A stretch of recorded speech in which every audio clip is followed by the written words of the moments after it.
My name is Mickey and I'm going to attempt to learn how to play the guitar. Hopefully you'll come along with me. Here's the bit where we start making some noise.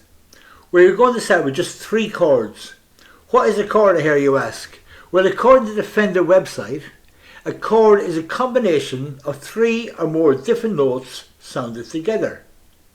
From what I can see, most people teaching the guitar start off with the chords A, D and E. The main reason being is that these 3 chords are used in literally thousands of different songs. However, we aren't going to start with them.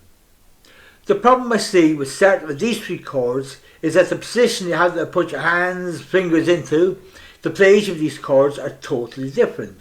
It's like trying to run before you can walk. And as a beginner myself, I'm guessing that you just want to get to the stage where you can get a sound out of your guitar that doesn't sound like a cat being strangled.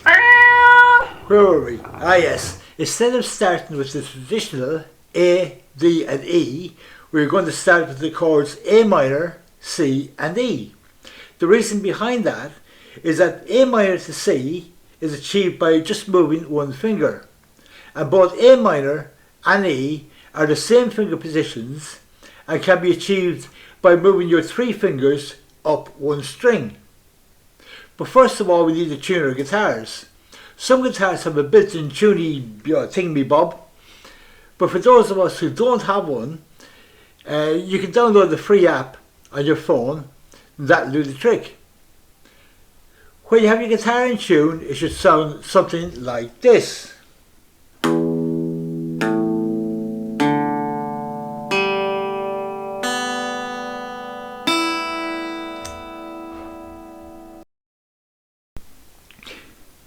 The first chord we're going to look at is A minor. Now first of all, these things here are called frets.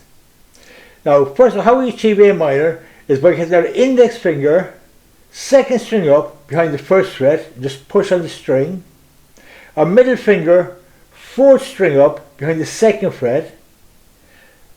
And finally, this finger here, the ring finger, 3 strings up behind the 2nd fret, and play the strings.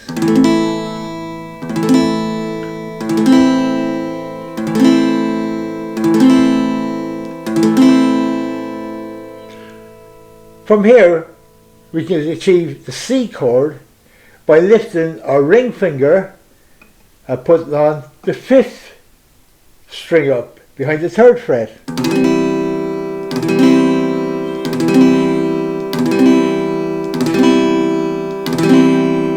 Then back to A minor by putting it simply down here.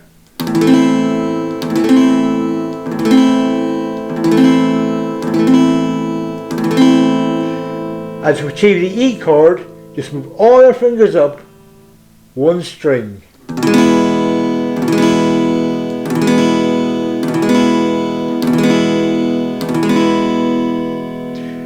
Now, what we need to do is just keep moving around.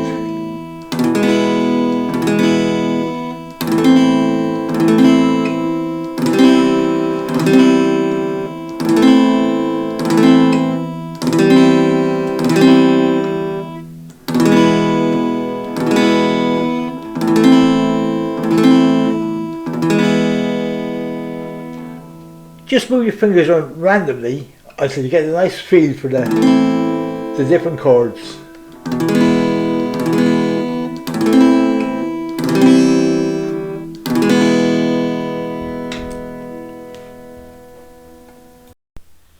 So there you have it, your first 3 chords. Just keep practicing them until the changes feel natural. It'll take some time, but it'll be worth it when the changes are fluid. Don't worry about messing things up. We all do, I certainly do, so don't get disheartened. See you next time where we'll be looking at strumming patterns. And don't forget to like and subscribe.